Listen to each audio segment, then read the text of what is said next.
been in a relationship where you constantly feel like you aren't heard or are doing things that make you feel uncomfortable or that cause you to dislike yourself a little more, then you may find that you don't have strong boundaries. Hi, I'm Sophie from Trident Wellbeing, and I help those in abusive relationships. If you like what I have to say, please subscribe and share, as you never know when this may help someone else. Today, I want you to think about how your boundaries may be pushed or even ignored. Maybe you're in an abusive relationship, or your partner or colleagues have narcissistic traits that just keep pushing and challenging you in ways that seem somewhat confusing or that create cognitive dissonance. A great way to test if your partner or even your work colleagues are used to having low boundaries is to then challenge them by saying no, and then observe what their reaction is. How do they treat you after a reasonable statement of no, or I don't feel like it, or I can't do it right now? If you're not sure if they're overreacting, just place yourself in their shoes. Sure, you'll be disappointed you didn't get your own way, as that never feels good. But then do you go and put them down, criticise, stonewall, give them the silent treatment, or any other sort of punishment? Usually the most compassionate people don't set strong boundaries. You may let people get away with behaviour that isn't okay with you because you feel like there are no other choices or options. You may be afraid of the repercussions if you speak up, if you explain why you can't do something or why you dislike doing certain things. If you are constantly giving, feeling drained, overworked, and trying to please everyone around you, you're probably not setting clear boundaries for yourself. When we self-love, we set clearer boundaries. We have the capacity to say no. Now, your boundaries are very independent. What's okay for someone else may not be okay for you. So often seeking validation externally may not be the best measure. Many of us have learned as children that if we people please, at least we'll be liked, and it'll keep a short-term peace. If we feel deflated, demoralised and drained, afterward, it's the lesser evil than what the repercussions may have been if we had said no. Now, it's perfectly fine to have boundaries.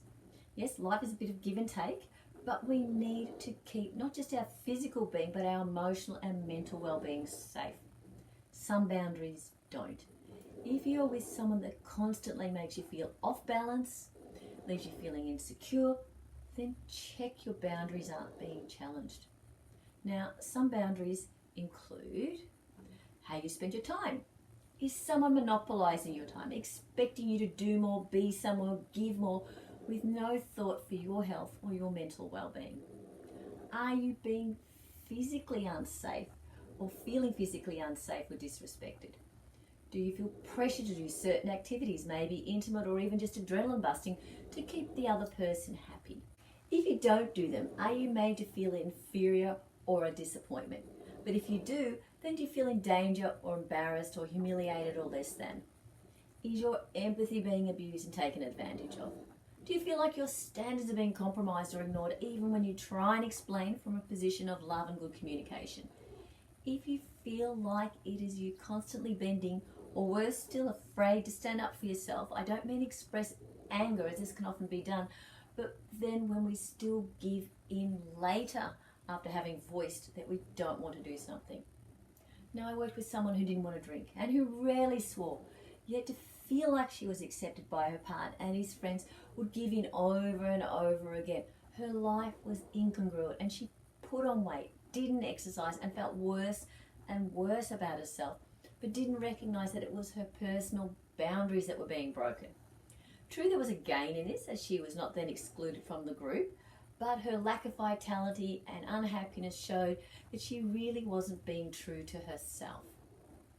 So there is a check. How is your physical energy? Are you nervous, on edge, or drained and exhausted? These signs will tell you if your boundaries are constantly being pushed. And if we don't listen, then we end up with illnesses and nervous system disorders. Establishing healthy boundaries can be quite the challenge when we've not had any, possibly for years. Maybe you didn't have boundaries even from childhood. Maybe from a young age you were taught that your boundaries were irrelevant and that your feelings didn't matter and weren't validated, even on issues that may or may not have been a big deal, or worse still, were really important to you. The invalidation leads you to put your priorities and your interests below those of others. Now, when this happens, you forget what is important to you. If you do know certain things that are really bothersome, you may have learnt that it is just better to let them pass than speak up, as the repercussions just aren't worth it. Now, I know another woman who would give in to her husband's request if it kept him happy, and then he didn't pick on the kids. So there was a gain in protecting the kids, but she still wasn't able to be forthcoming.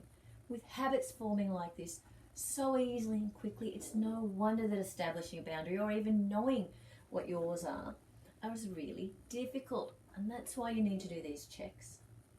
Is someone taking advantage of your giving nature? If you have given and yet feel that they're neither grateful or maybe not even aware of how much you do and they still want more, stay back another hour at work. Do things that you express in a personal sense that you don't feel comfortable doing. Do you feel like you're being compromised or ignored? What is resonating in you physically? How is your body responding? How are your anxiety levels, enthusiasm, and energy levels? These 3 checks will reaffirm if your boundaries are being violated or ignored and help you on the way to establishing clearer boundaries and more obvious choices in how you communicate them. If you like what I have to say, please subscribe and share, and don't forget to push the bell for next week's upload. We'll be trying to upload twice a week, as the need to help and provide validation is very real, and the abuse is often insidious, so that years can pass without you knowing why you even feel so depleted. So until next time, I'm sending you much love.